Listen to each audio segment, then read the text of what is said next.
नमस्कार मित्रांनो, मी उमेश. स्वागत आहे तुमचं मराठी टेक मित्र आपल्या यूट्यूब चॅनलमध्ये. तुम्ही जर महावितरणचे वीज ग्राहक असाल तर तुमच्यासाठी महत्त्वाचं असं अपडेट आहे. घरगुती वीज ग्राहकांसाठी महावितरणतर्फे स्मार्ट मीटर बसवण्यात आलेले आहेत आणि काही गावांमध्ये हे स्मार्ट मीटर बसवले गेले आहेत आणि शहरांमध्ये स्मार्ट मीटर बसवले गेलेले आहेत. परंतु अद्यापही अजून काही गावांमध्ये, शहरांमध्ये स्मार्ट मीटर बसवणे बाकी आहे. अशामध्येच आता ज्यांच्याकडे स्मार्ट मीटर नाही, अशा ग्राहकांना महावितरणतर्फे एक SMS पाठवण्यात आलेला आहे आणि त्यामध्ये असं सांगण्यात आलेलं आहे, की 48 तासाच्या आतमध्ये तुम्हाला स्मार्ट मीटर बसवण्यात येईल. तर काय आहे SMS? यानंतर काय करायचं आहे? यासंबंधीची संपूर्ण माहिती आज आपण या व्हिडिओमध्ये जाणून घेण्याचा प्रयत्न करणार आहोत. परंतु त्यापूर्वी चॅनलवर नवीन आला असाल तर चॅनलला सबस्क्राईब करा आणि बेल आयकॉनला प्रेस करायला विसरू नका. तुम्हाला ही SMS आला असेल तर हा व्हिडिओ संपूर्ण पहा. काही ग्राहकांना टेक्स्ट मेसेज तर काही ग्राहकांना व्हॉट्सअपवर मेसेज आलेला आहे. मेसेज काय आहे पहा. प्रिय उपभोक्ता, भारत सरकारने दिनांक 17/8/2021 रोजी जारी केलेल्या राजपत्र अधिसूचनेनुसार जर तुमचे मीटर स्मार्ट नसेल तर हा संदेश मिळाल्यापासून 48 तासानंतर MSEDCL महावितरण किंवा त्यांच्या अधिकृत प्रतिनिधीद्वारे तुमचे सध्याचे मीटर बदलून त्याऐवजी स्मार्ट मीटर बसवण्यात येणार आहे. कृपया नोंद घ्यावी की हा संदेश तुमचे सध्याचे बदलण्याबाबतची पूर्वसूचना आहे. स्मार्ट मीटरचे फायदे काय? तर या SMS असं सांगण्यात आलेलं आहे, की मेसेज मिळाल्यापासून तुम्हाला 48 तासामध्ये तुमचं सध्याचं मीटर बदलून स्मार्ट मीटर बसवण्यात येईल. आणि याचे फायदे काय सांगितलेले आहेत पहा त्यांनी.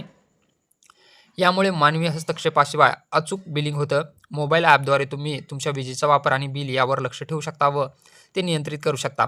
घरगुती ग्राहकांना सौर ऊर्जा उपलब्ध असलेल्या वेळेत सोलार हवर्समध्ये प्रति युनिट 85 पैशाची सवलत मिळते. मीटर बदलण्याची प्रक्रिया पूर्णपणे मोफत आहे. आपणास सहकार्य करण्याची आणि या सुविधेचा लाभ घेण्याची नम्र विनंती आहे. मीटर बदलण्याची प्रक्रिया सुरळीतपणे पूर्ण करण्यासाठी आपल्या सहकार्याची अपेक्षा आहे. जर तुमचे मीटर अगोदर बदलले गेले असतील तर किंवा बदलण्याच्या प्रक्रियेत असतील तर सदर SMS कडे तुम्ही दुर्लक्ष करू शकता, असा SMS पाठवण्यात आलेला आहे. म्हणजे ज्यांच्याकडे अद्याप हे स्मार्ट मीटर बसवले गेलेले नाहीत त्यांना 48 तासाच्या आतमध्ये स्मार्ट मीटर बसवण्यात सांगितले आहे आणि त्यासाठी हे एक तुम्हाला नोटीस दिलेली आहे, तुम्हाला पूर्वसूचना दिलेली आहे. तर यामध्ये आता ज्यांना स्मार्ट मीटर बसवायचे नाही त्यांनी काय करायचं आहे पहा. तर यामध्ये सक्ती आणि संमती. ग्राहकाच्या स्पष्ट संमतीशिवाय किंवा माहितीशिवाय स्मार्ट मीटर बसवले जाऊ नये असा ग्राहक संघटनांचा आग्रह आहे.